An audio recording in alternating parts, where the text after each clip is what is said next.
Assalamualaikum warahmatullahi wabarakatuh. Salam sejahtera untuk kita semua. Saya Divya Putri Anggraini akan membahas tentang perselisihan hubungan industrial.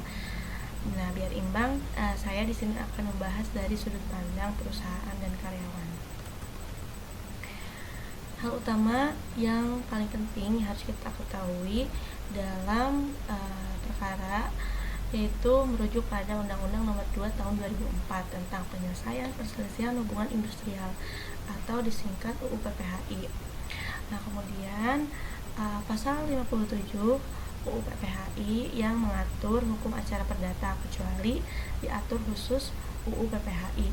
Jadi kalau tidak ada di UU PPHI mengenai aturan atau tata cara, maka bisa dilihat di hukum biasa.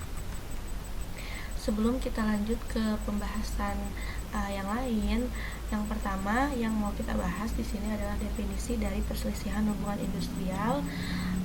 Menurut UU PPHI pasal 1 nomor 1 menyebutkan bahwa perselisihan hubungan industrial yaitu perbedaan pendapat yang mengakibatkan pertentangan antara pengusaha atau gabungan pengusaha dengan pekerja atau buruh atau serikat pekerja atau serikat buruh karena adanya perselisihan hak, perselisihan kepentingan, perselisihan pemutusan hubungan kerja, dan perselisihan antara serikat pekerja atau serikat buruh dalam satu perusahaan.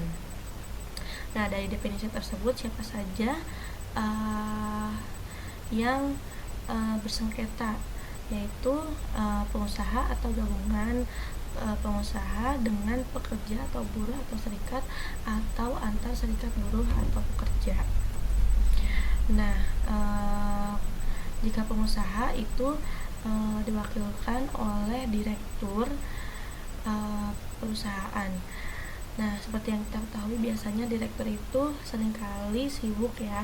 Jadi direktur itu bisa diwakilkan oleh karyawan bagi perusahaan yang berbentuk khusus perseroan terbatas. Hal ini tercantum dalam pasal 103 UU 40 tahun 2007. Nah, untuk pekerja atau buruh itu diwakilkan untuk dan atas dirinya sendiri. Nah, jika tidak bisa diwakilkan oleh dirinya sendiri, maka bisa diwakilkan oleh serikat pekerja atau serikat buruh yang tercantum di Dinas Ketenagakerjaan atau di Disnaker. Hal ini tercantum dalam pasal 25 ayat 1 huruf B UU 21 tahun 2000. Nah, harus kita ketahui bahwa perselisihan itu ada bermacam-macam. Salah satunya perselisihan hak, perselisihan kepentingan, perselisihan pemutusan hubungan kerja. Nah, untuk perselisihan hak itu apa? Kepentingan dan pemutusan hubungan kerja. Nah, perselisihan hak itu adalah perselisihan yang tidak dipenuhinya hak karena perbedaan pelaksanaan atau penafsiran yang tertera dalam perundang-undangan, perjanjian kerja, peraturan perusahaan, atau perjanjian kerja bersama. Nah, perselisihan kepentingan itu apa? Yaitu adanya ketidaksepakatan karena pembuatan dan atau perubahan syarat-syarat kerja dalam perjanjian kerja atau peraturan perusahaan atau perjanjian kerja bersama.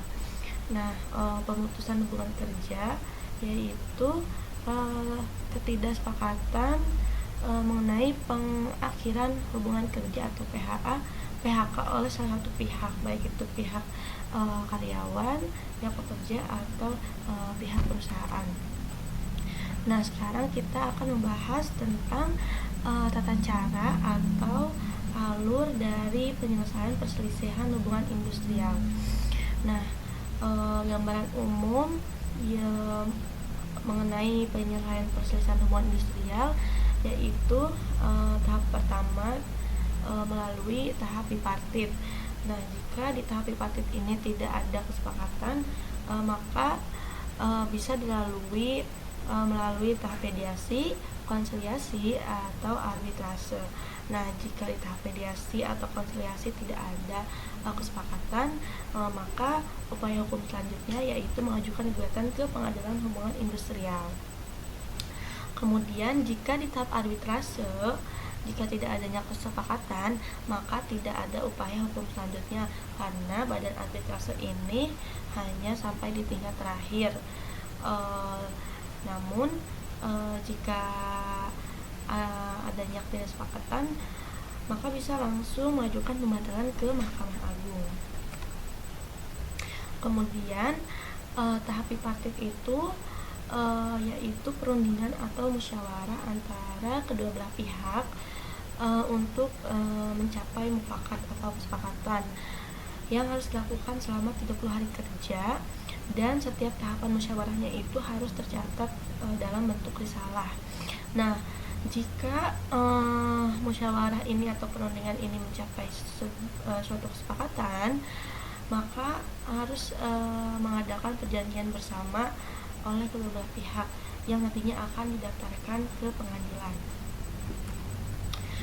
Nah, kemudian jika tidak adanya kesepakatan, nah ini kasus yang berbeda ya. Jika tidak adanya kesepakatan oleh kedua belah pihak, maka kedua belah pihak bisa menyampaikan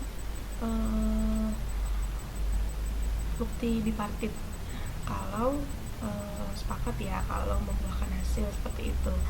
Nah, menyampaikan bukti bipartit melalui risalah seperti itu. Namun jika salah satu pihak tidak mau dilaksanakannya bipartit, lalu bagaimana? Maka bisa dilampirkan surat panggilan yang tidak terpenuhi atau tertolak. Nah, setelah kedua belah pihak melampirkan berkas-berkas tersebut, kemudian Disnaker wajib memberikan pilihan, yaitu apakah mau dilanjut ke tahap konsiliasi atau ke tahap arbitrase seperti itu.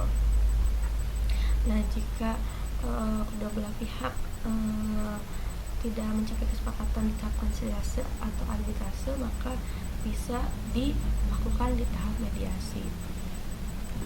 Nah, mediasi ini dipimpin oleh seorang mediator yang mana ia berhak mengadakan sidang mediasi sekaligus pemeriksaan perkara, memanggil saksi atau ahli, dan mengeluarkan anjuran jika tidak ada kesepakatan. Nah, lalu tahapnya seperti apa? Nah, tahapannya adalah mediator mengadakan penelitian terkait sengketa dalam waktu 7 hari kerja. Nah, kemudian secepatnya mediator mengadakan sidang mediasi. Nah, dari sidang mediasi ini kemudian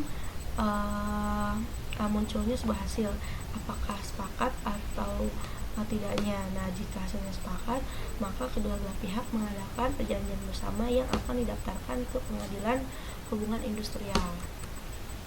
Namun jika hasilnya adalah ketidaksepakatan, maka mediator berhak mengeluarkan anjuran yang mana harus direspon oleh kedua belah pihak.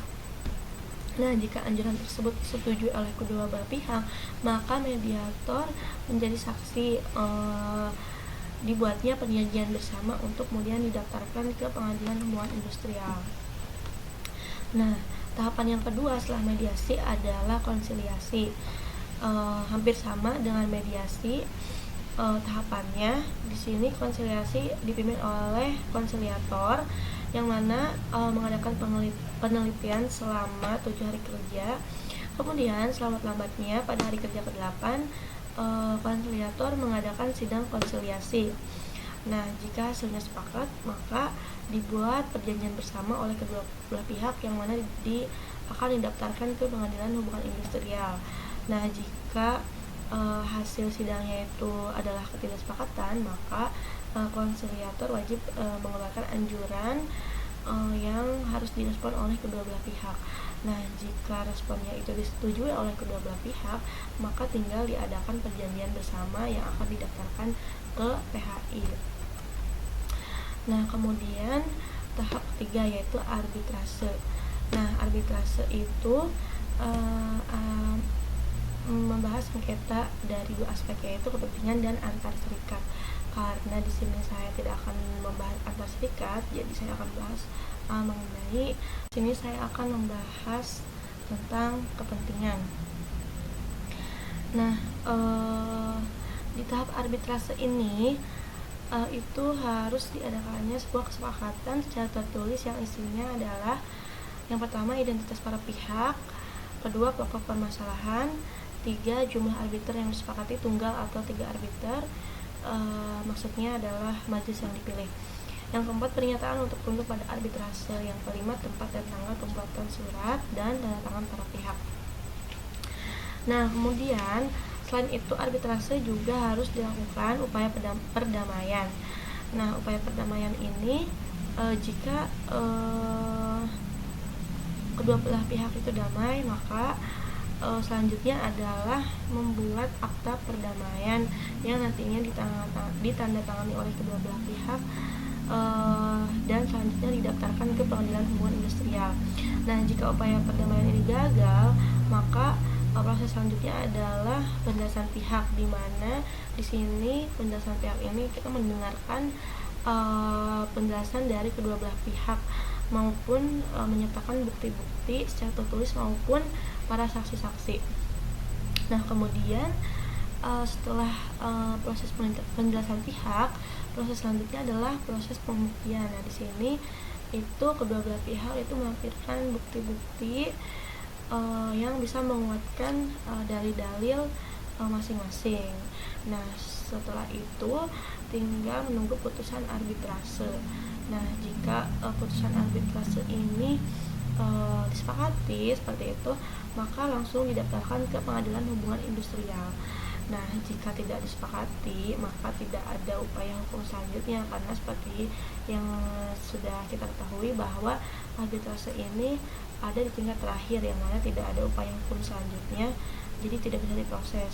Nah, jika ingin dibatalkan, langsung bisa mengajukan ke Mahkamah Agung, yaitu selama 30 hari kerja. Nah, harus kita ketahui bahwa perselisihan itu ada tingkatan-tingkatannya. Jadi untuk perselisihan hak itu ada di tingkat pertama, perselisihan kepentingan ada tingkat pertama dan terakhir. Nah, perselisihan PHK itu ada tingkat pertama. Maksudnya apa perbedaannya? Tingkat pertama itu dia adanya upaya hukum selanjutnya, jadi masih bisa diproses kalau tidak bisa mencapai kesepakatan. Nah, sedangkan tingkat terakhir yaitu tidak adanya upaya hukum selanjutnya, jadi tidak bisa diproses kalau misalkan adanya ketidaksepakatan.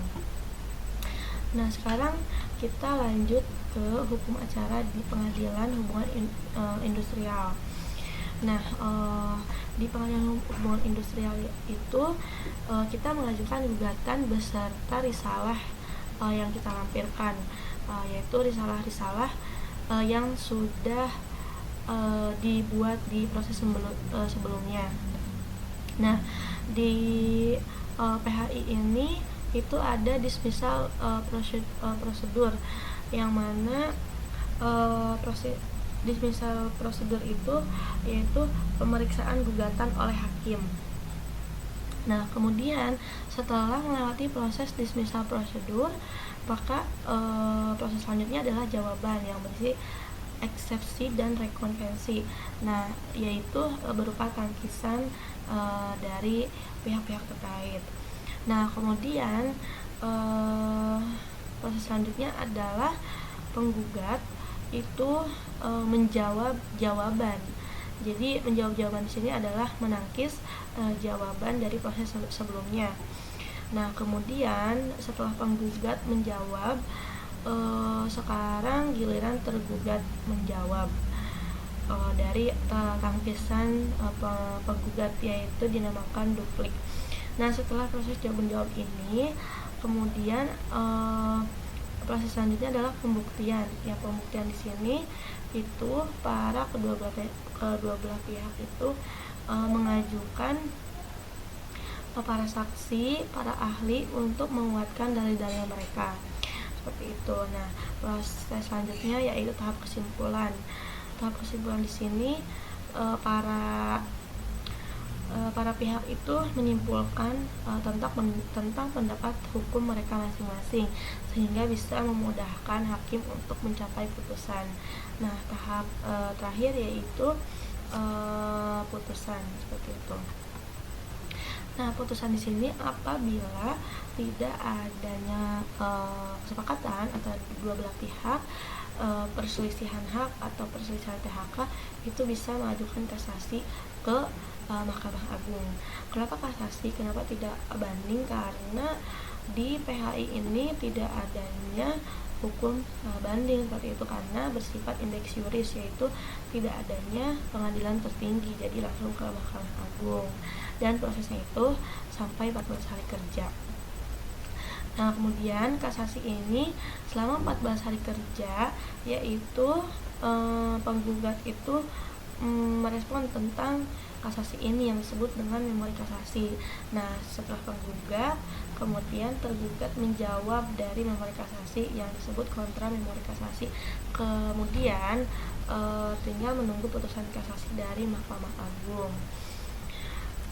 Baik, sekian yang saya sampaikan. Mohon maaf apabila banyak kekurangan, kurang lebihnya mohon dimaafkan. Semoga ada manfaatnya. Terima kasih. Wassalamualaikum warahmatullahi wabarakatuh.